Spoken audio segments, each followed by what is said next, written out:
for me, Children of Men, I would say that the true focus of the film is there in the background, and it's crucial to leave it as a background. Here comes his true art, Cuarón's. It's the paradox of what I would call anamorphosis. If you look at the thing too directly, the oppressive social dimension, you don't see it.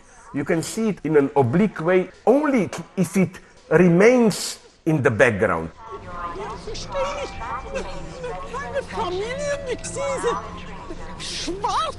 Children of Men is, in a strange way, a remake of Y tu mamá también. What attracted me immensely in Y tu mamá también is this wonderful tension between foreground and background. That is to say, if you look at the film superficially, foreground, it's just a sexual adventure with a desperate ending, but you cannot say it's really a movie about two young boys rediscovering their sexuality, the meaning of their life, whatever. It's the other way round. You see this absurdity of their life. It's so clear that the way they experience their sexual traumas and so on, it's against the background. It throws the life on these signs of social oppression. And it's the same, I think, in this film. It's not really that all this infertility and so on is just a pretext for, I don't know, the hero's inner journey from this apathetic anti-hero mode to more active engagement and so on. No, it's this fate of the individual hero remains a kind of a prism through which you see the background even more sharply.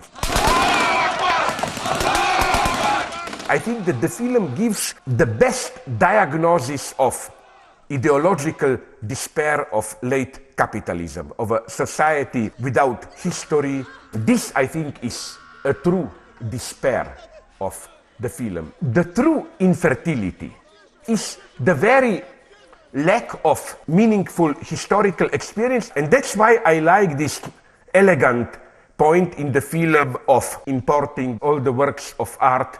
All those classical statues are there, but they are deprived of a world. They are totally meaningless, because what does it mean to have a statue of Michelangelo or whatever? It only works if it signals a certain world. And when this world is lacking, it's nothing. It is against this background, I think, that the film approaches the topic of immigration and so on.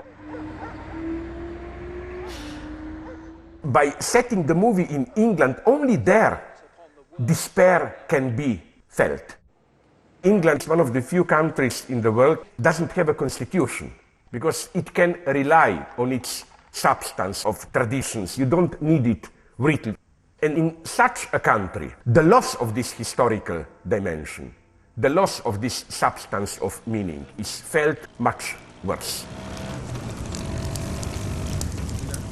Two changes between the novel and the film I want to mention. It's to replace the anti-hero hero's best friend, Jasper.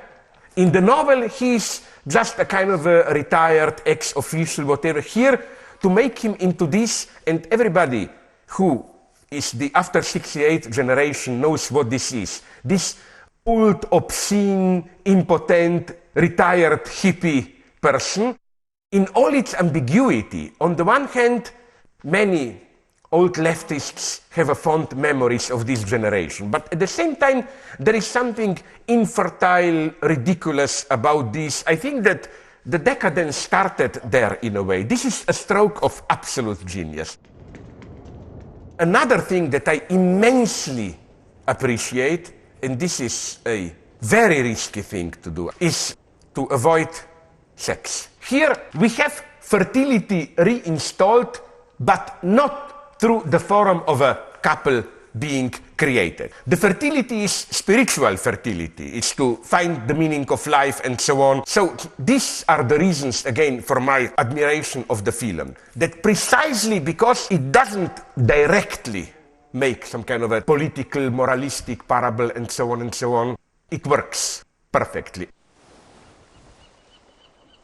What I like is that the solution is the boat. It doesn't have roots. It's rootless. It floats around. This is for me the meaning of this wonderful metaphor, boat. The condition of the renewal means you cut your roots. That's the solution. Look at films like Children of Men. This is a future. Only films like this can guarantee that cinema as art will really survive.